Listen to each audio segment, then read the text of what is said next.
Do you want to learn the tricks that top leaders use to get the most out of themselves and their teams? Well, Naftali Hoff is here to help. Lead to succeed. Picks the brains of top leaders to learn about their challenges, insights, and best practices. Here's Naftali. Hello, Lead to Succeed Nation. It's Naftali Hoff, and welcome to Lead to Succeed, episode 122.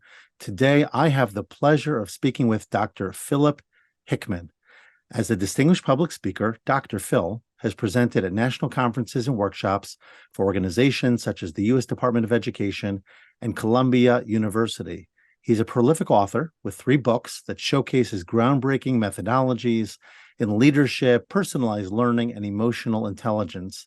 Dr. Phil is a versatile entrepreneur, having created Plabook, an AI-powered reading technology solutions firm. He has also co-founded multiple nonprofit organizations and played a key role in successful edutech ventures. Dr. Phil, great to have you on the show today. Well, thank you. It's an honor. It's a pleasure to have you, author to author and educator to educator. My background is in education as well. So I'd love to talk more about that over time. But it's interesting, I sometimes go on to LinkedIn to check out my guests before we meet to get to know them a little bit better. I looked at your profile, and you've got a very diverse list of, I guess you would say, professional experiences, in schools and elsewhere. Why don't you talk us through that a little bit and kind of bring us to the present? Yeah, just as I did everything in the field of education. I have 5 graduate degrees and a doctorate. I was a assistant. I thought I had a lot. I have 2 masters and a doctorate. But go ahead.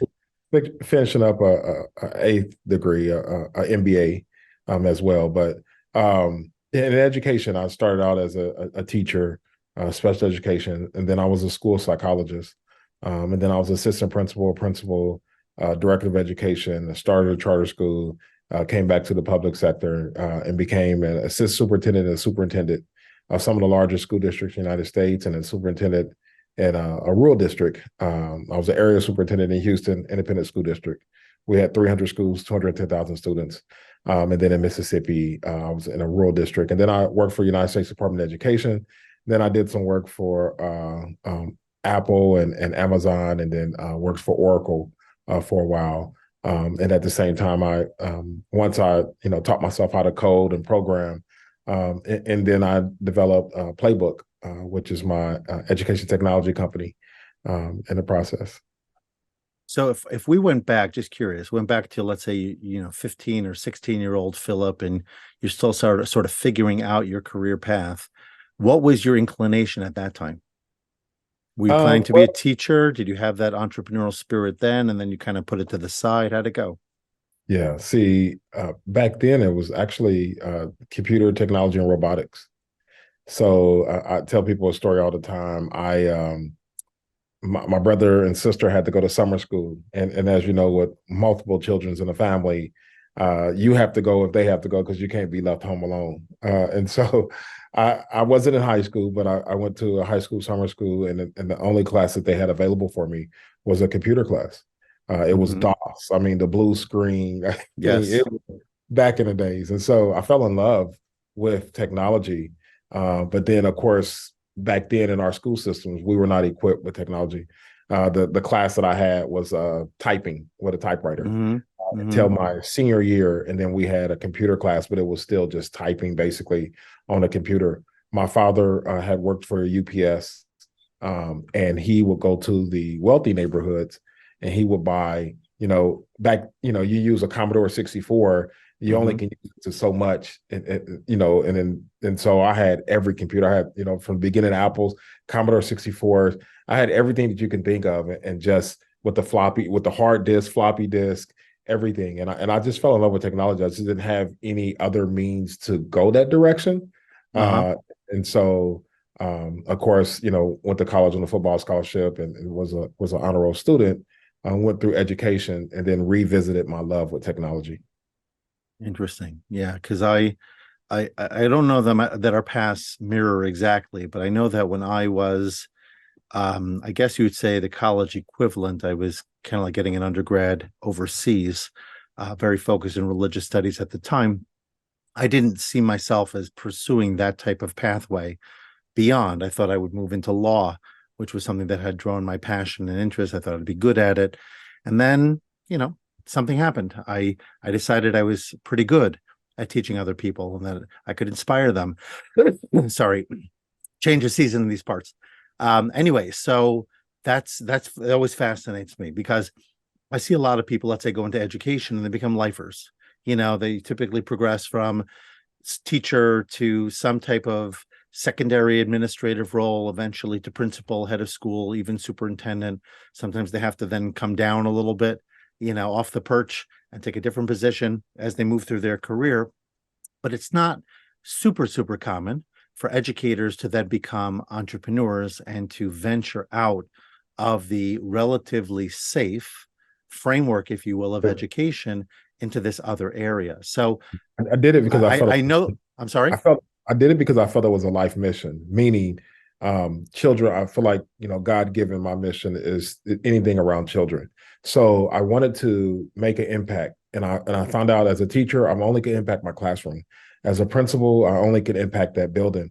As a superintendent, you're not in charge. You think, but it's really the board. But my point as a superintendent was to impact a whole district. And the United States Department of Education is to look at, how could, from a national standpoint. But then I realized with technology, I mean, we had such a reading deficits. We have 75% of fourth graders in the United States read below grade level, no matter what socioeconomical environment they're from or anything. And so how could I really impact the world in a sense? And so I learned how to code. I wanted to look at, how could I really develop something that will be, that will provide an impact. And that's why Plabook is not kind of your original based technology. It was, one, I'm an educator and I seen all the technology that comes in and reading. The only way that we can assess reading right now is we quietly have a child read a paragraph and answer multiple choice questions. Well, that's reading comprehension. That has nothing to do with basic reading. So I devised a technology that actually can, from speech recognition, not only can hear the child read, but can hear all the way down to the unit of speech, to the phonemic level. And so if a child read the word bat, I can hear b, at, or the lack thereof, and really start recommending using AI to recommend interventions. Wow. So I'm going to move away, even though that fascinates me, and we could have a conversation certainly about education and reading and decoding and all the elements of phonemic awareness, because number one, I understand it. Number two, I actually help some schools currently still in that area. But what I'm interested in, especially for this conversation on a broader audience, is that transition piece. Now, I mentioned it before as a teacher turned entrepreneur, but it really can be, I would say, anyone from an employment position to somebody who wants to venture out on their own. So they've got this great idea, they see a need, they see a deficit, they want to fill it, and they say, well, that's all fine and good, but I don't have the funds. I don't have the wherewithal. I have no business acumen. I've never done this kind of thing before. So all the barriers, all the limiting beliefs start to make themselves very, very prominent and loud in a person's ears. And I know, I can't give a number. I don't think any of us can. I know that there's a very high percentage of ideas that never see the light of day, mainly because people don't feel like they have the means by which to advance them. So I'm not going to ask you to unpack your entire process of how you were able to do it, but if there are some nuggets, if there are some, whether it's mindset related or actual tips or steps that people can take, they have a great idea. Maybe they don't want to give up their job right now, but they want to start a side hustle. They want to test the waters. They want to see where it could go, but it does mean being in charge. It does mean being responsible, taking responsibility for anyone you bring on along with you. And that's a daunting and scary thought for many people. It is. And execution is, I think, key to all of it. And what you kind of describe as the imposter syndrome. People need to understand that that's normal, that you feel like that I don't have the ability, that I shouldn't be here. What am I doing? As far as a entrepreneur in technology, to me, the top secret is that you need funding. And like you said, especially in a path of the educator, which is not a highly paid field, you want to think of how you can get funding. there are a lot of pitch competitions. That's what I started out. I started doing a lot of pitch competitions, and I won all of them. Hundreds of thousands of dollars. Google, all of those kind of so close to $1 million in funding just from pitch competitions. If you want to talk about a mistake I made, uh, the first pitch competition you're preempting me, but that's fine. Go ahead. We love to hear about mistakes. The first pitch competition I went to as a superintendent. I came as a suit and tie. I mean, everything you can think of. I had the shiny shoes, and man, from the beginning, they were thrown off just from my attire. And it's, you have to be able to dress the part. And for us in education, dress the part is that if someone's in charge, they're wearing a suit, right? The suits are the principles. In technology, it's a casual attire. And there's a certain format of pitching that you had to learn. And so I lost my first and last competition, the first and only competition. But the blessing that they did was a small business association. They gave me a business coach. And that business coach really sat down with me and explained to me, one, this is how you pitch, this is what they're looking for.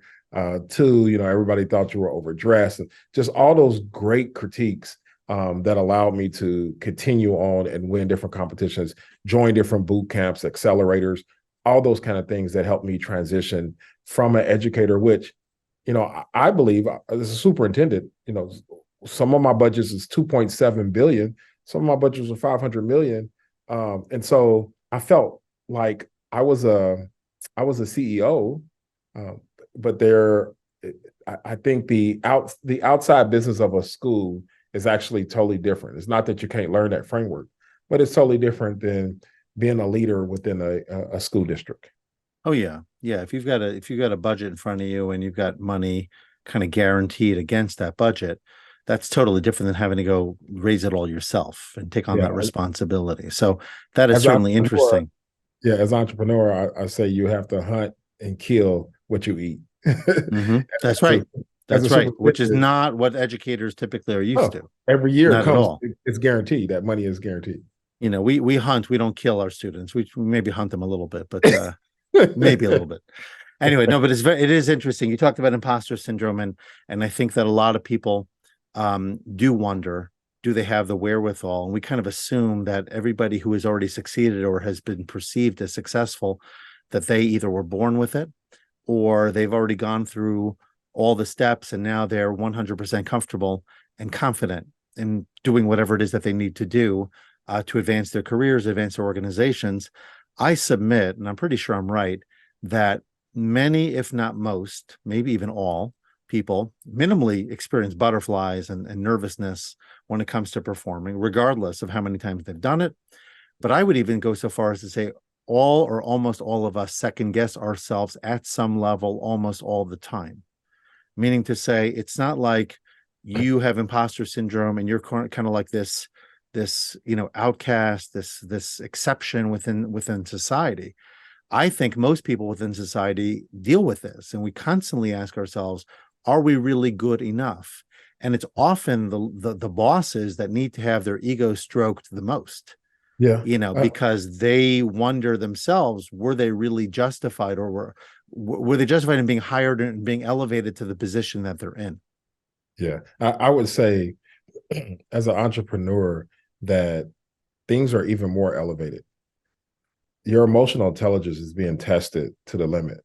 I mean, 1 minute you feel like you have everything, and then the next, it's just the emotions are up and down, up and down. And the amount of no's that you get, the amount of where people will give you negative feedback. And if you don't have that perseverance and that self-reserve, if you don't have that flexible mindset, if you don't understand that failure is okay, it just means that you need to do something different or go about it in a different way. It's going to be hard. It's 1 minute you're on top of the world, the next minute, like you said, because you're out hunting per se, everything matters. And every second, nothing is guaranteed. And so even if you accomplish this, it's still something else that you have to set a goal and keep accomplishing. So, yeah, I think the payoff is the payoff is good if you're excellent at it or if you're able to execute it. I Yeah. know that a lot of cultures, they look at entrepreneur as the top. They send their smartest individual to be entrepreneur, where other cultures, they send their smartest individuals to be doctors and lawyers. And so, like I said, in other cultures, the doctors and lawyers are kind of your second tier. One is because the entrepreneur can change a generation. A doctor and lawyer can change their immediate family. And so I think it's important. It's an important skill that we need to teach in school, that critical thinking and that problem solving, the way that entrepreneurs go through things. Yeah, I mean, some of it I think it is cultural, but I also think it's personality based. So there are people who are that, you use the term smart. So smart we know is defined differently. I might be what we call book smart, or be able to retain a lot of information and apply that information, and that would make me typically a good doctor, lawyer, or other type of professional. Other people might be smart in terms of their creativity, in terms of seeing what's not actually currently visible, being able to imagine a new reality and utilize that intelligence. Now, it's obviously not a monolithic set of intelligences where you're either this or you're that. If you're an entrepreneur, you've got smarts in a variety of ways. And I would say the same about medical professionals too. But to your point, I think that it is largely driven by your culture, who's in your ear, especially at a younger age, who's encouraging you, how much tolerance there is for failure in your house, in your community, in your school, right? Is failure viewed as a zero-sum game, you win or you lose, or is failure viewed as a step in the process, like you were articulating? And I think the very best salespeople, for example, they have a winning mindset, which in effect says that every no is one step closer to my next yes. Yeah. So they use it as motivation, but you have to think in those terms. You have to know that it's almost like a demystification. Like you have to be willing to see the world more broadly than the black and white that many of us typically see it as. I agree. I agree. I also would say that in our school systems that we actually don't overtly teach it. And that's something that needs to be taught in schools. You're successful if you can memorize facts and regurgitate information. But in the world to come, the digital ecosystem that these children are going to live in now, that memorization or regurgitation of facts have nothing to do with anything, because my phone, I can use ChatGPT and pull up anything, right? But it's how do you critically think through it? How do you apply it? How do you use those kind of skills? And that's kind of what I was referring to. Not that it has to lead to being an entrepreneur, but there are problem solving and collaboration and communication, all those things that has to happen that needs to be direct taught now in school systems in order to prepare people for the future, or leaders of tomorrow. Right. And that goes back to, our teachers themselves. Again, this is not a educators podcast, but you can't help yourself when you got two educators talking. Right. That educators also, we tend to be focused on delivering content, right? So if I'm asked to teach English or history or whatever subject, my assumption is that the main thing I need to do is make sure that my students know the facts, be able to apply those facts to specific circumstances. But it's not so simple to sort of create. It can be done, and it is being done more, but to the idea of getting people to think, getting kids to think creatively, to have them really enter the real world with usable skills that actually, I was sitting in a classroom very recently and the teacher's talking about, do you remember we had that conversation about school versus real life, and how, school doesn't prepare you for real? It's like the teacher talking. And so he then did a writing assignment with the kids, like, okay, if you could add one thing to the curriculum that currently isn't there, it could be a skill, it could be content, what would it be? That was the writing assignment, because, we're coming to the realization more and more that kids are spending 12 years through high school plus or more, plus, however many years in college, and oftentimes walking out the door with nothing actually usable. Right. And so that's why it's so important, both in the educational space and I think as parents, anyone who has responsibility, or even as bosses or leaders in the workplace, to be mindful of, do the people who work for me, who report to me, who I'm responsible for, have the skills that they're going to need as they venture further out into their careers? And how can I mindfully and intentionally work them or help them work towards those outcomes. Right. And leaders have even more daunting task, or because even now, leadership used to be United States companies. If they were overseas, they were overseas to one country, they were international. Pretty soon they were called multi-international. Now they're global companies. And so as a leader, your employee may be local, or maybe overseas, or anywhere. And so Yeah. how do you virtually, connectively, how do you lead a team? How do you, develop the things that are necessary that you need for this company to be successful in a global society? And then the reverse happens in the school system, is that the knowledge is that kids need to understand that you're no longer competing against your neighbor, or you're no longer competing against someone, in another area, but you're competing against kids globally that have a different level of focus, that have a different level of why I need to be successful, and are hungry, and have been schooled and educated in a different way than the students in the United States have been educated for. And then again, as a leader, how do you mix that? And then the aspect of automation, whether it's white collar or blue collar automation, robotics, and all those things, because then it's going to be adults working alongside robots, and in order to put forth a product, or in order to have a company go. And so it's a large task to start preparing leaders for leaders of the future. Mm-hmm. Tell us a little bit about your books. So, 3 books. One is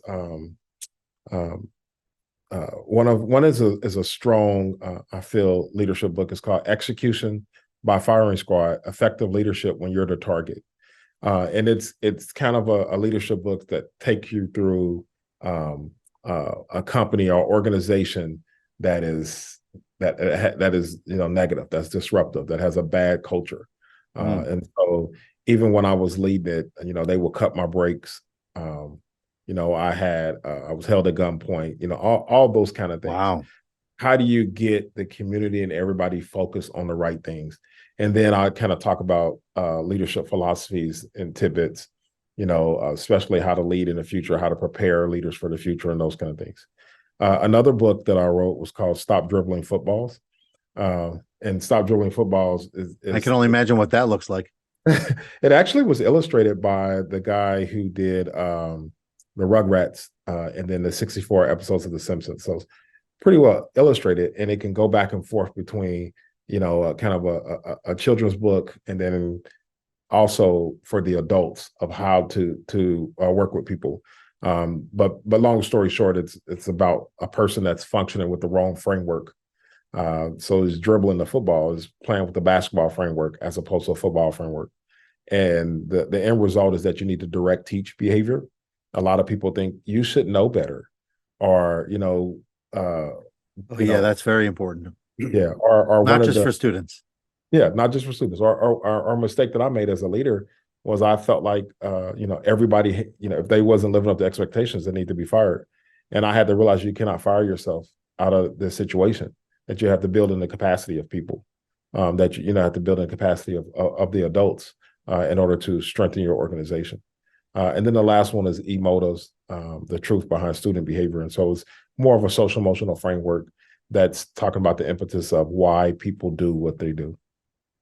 Yeah, I love each topic. I'm sort of thinking about that middle one for a moment, and just the idea that oftentimes I think we think about ourselves, let alone what we think about other people. We think about ourselves that if we achieve excellence in the path that we set out for ourselves, let's say education. So if I become a great teacher, eventually the assumption is I'll get promoted. And oftentimes that does happen. Well, what we don't realize with that promotion is that we need a completely different set of skills than what brought us to this point. So until now, if I was a great pedagogue, if I delivered clear content, if I understood instruction and assessed well, whatever it might be, motivated my students, I would be excellent and I would get recognized. But what you need to do as a principal vis-a-vis your teachers is different. There might be some elements that are similar, but a lot of elements are different. And that's true in almost any space. Yep. Somebody who gets promoted, maybe you're a great salesperson, you get promoted to sales lead, the manager. And now your responsibility is not so much to pick up the phone and sell, but it's to set goals. It's to motivate. It's to help people understand why they're slipping. It's to provide them with tools and resources. It's just completely different framework. And I think leaders don't necessarily realize that most of their success is not the technical know-how that they used to rely on. Now it's more about the soft skills. Now it's more about the leadership, the communication, the productivity, all of those things. And I'm curious to get your take on it. No, I totally agree. One of the hardest transitions that I always see is a teacher becoming an administrator, because you got to understand that you were excellent with students, but your job now is not students. Your job is to help adults who help kids, right? And so to motivate, influence, all those kind of things, to build teams, to get buy-in, to kind of have, I always believe in a horizontal leadership style instead of a vertical. And plus this generation, vertical leadership styles, you will lose people. You will lose good people in your organization. So you have to have a horizontal, more of a collaborative leadership style where you have committees and you have everyone making decisions. But as a leader, your job is to get them to make a decision to buy in the vision that you set, and their decisions that they're making are not decisions that they normally would have chosen. That you're getting them to buy in, to make decisions within your parameters and those kind of things. And yeah, so that's I think that's a different twist, is that you're no longer that strong technical person, like you said. And one of the important things is understanding the hidden rules. That's kind of what the book also insinuated, that every company has a set of hidden rules that you need to first, observe and understand. A lot of leaders, there's a philosophy. If it's a company that's in disarray, that you come in and automatically make a lot of changes. If it's a company that's flowing well, you come in and you observe, right? You have time to observe and make those changes. But one of the things that I like to suggest to a leader is that you never burn a bridge until you know why it was built. And I think that's the mistake that a lot of people make, is that they start eliminating things and without understanding the history behind it. And sometimes there are great reasons why this is in fact, and then you have to end up going back and either reinstating it or trying to fix the problem that you created by just automatically burning that bridge. I'm sort of fixating on that quote I've never heard before. Don't burn a bridge that you don't until you know why it was built. Yeah. I like it. Okay. So we're going to transition now to the rapid fire segment, short and sweet responses. How often does someone mention the other Dr. Phil to you? Very often, very often. And even people who read the bio, they think that I'm some old, guy and this, that, and the other. But yeah, it's often, and it's funny too. The funniest mistake you've ever seen AI make?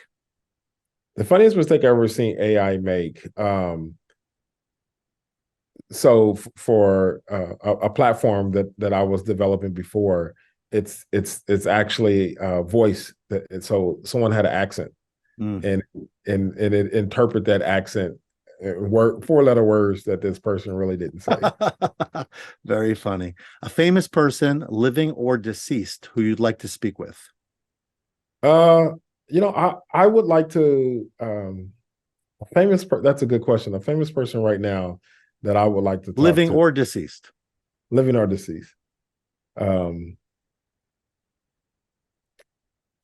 I would like to talk to Albert Einstein, because the wisdom and information that he had way before his years, like, how did that happen? I hear you. We're still developing some of the things that he has drafted and drew out. 2 tips to staying fit physically and or mentally. 2 tips. So one is you are what you eat. I mean, you have to. And 2 is you have to stay active. And then finally, a productivity tip that helps you to get more done.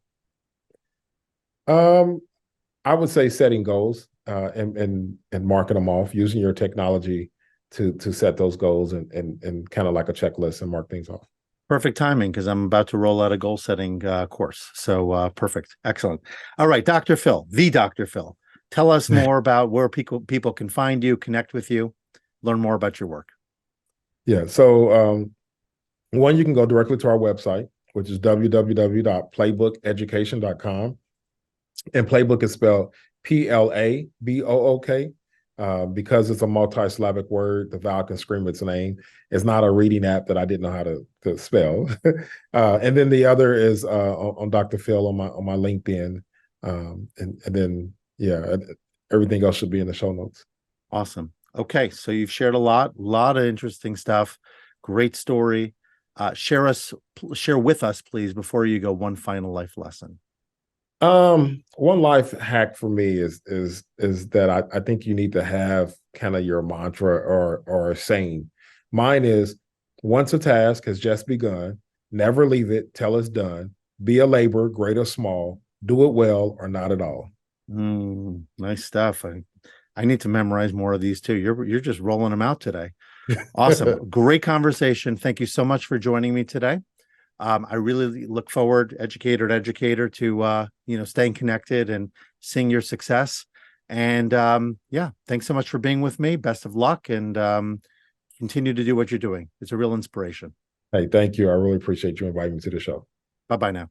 All right. Bye. Thanks so much for listening to this episode and for investing in yourself so that you can lead to succeed. Before you go, don't forget to subscribe, rate, and review the show. Your feedback gives the show more social proof and encourages more folks to listen.